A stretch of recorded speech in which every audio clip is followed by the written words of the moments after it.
श्रीयुक्त शांतनु मिश्र Argus news से भाई पुणी थर अनुरोध कर समग्र वक्तव्य रखिए शांतनु मिश्र। धन्यवाद। प्रथमे आपण मानक समस्त को यही सकाशे धन्यवाद मु दूसरी कारण महिला मानक संख्या ये सब बेसी अच्छी आपण मैंने समस्ते उपस्थित थिबारु ए मंच कार्यक्रम चालू रही। आम पाखे जो अतिथि अच्छा आत्मार अध्यक्ष सम्माननीय टिकिना भाईना महोदय लोक भल पाउथिबा मनीष भाईना एवं आलोक भाई जी से सदा सर्वदा जनसेवा दीर्घ वर्ष अच्छा पट्टू भाई जड़े स्नेही आदरी मनीष एवं अन्य क्लबर कर्मकर्ता परिचालक बंधु एवं समस्त मीडिया बंधु समस्त को मु धन्यवाद जनाऊँगी। जहाँ ए दीपांचल माटी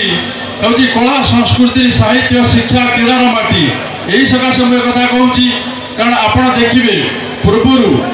अनेक आईएएस हूँ ओएस हूँ क्रीड़ा क्षेत्र में हूँ ये दीपांचल माटी जे ओडिशा ना कर वर्तमान मोबाइल जुग आई आपण मैंने पिला माने समस्ते मोबाइल ले गेम खेलुंट टाइम पास किंतु ये कला जो उद्यम आरंभ कलार विकास ये गाँ पिला माने ही ड्रामा करेंगे से पुराना कथा को मन पकड़े अभिनय माध्यम सामाजिक कथा समस्ते देखिए या बढ़िया बड़ कथा किसी ना तेणुक समस्ते निर्वाचन मंडली सारा मु बुलूची केबे भी देखनी कौन सी यात्रा पार्टी एत महिला माने उपस्थित रहती बोली किंतु यही बरिशण गाँ एक एभली गाँ जो समस्त महिला माने उपस्थित अच्छा जीवबंधु माने उपस्थित अच्छा जहाँफल यह सफलता आड़ को माड़ी चली तेरे समस्त को बहुत बहुत धन्यवाद। ये माटी ये बरिशण माटी मोर चिरदिन मन रही गणमाध्यम आम कम करूँ आज अतिथि रूपे आपण भाई हिसाब से आम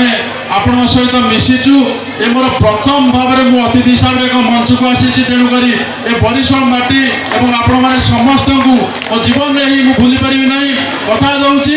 अर्गस न्यूज तरफ प्रतिनिधित्व करुच्ची 24x7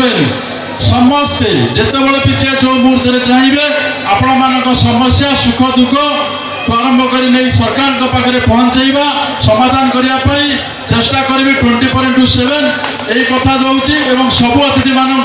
सम्मान जन आपण मानक सम्मान नमस्कार जन रोचे। नमस्कार। जय जगन्नाथ।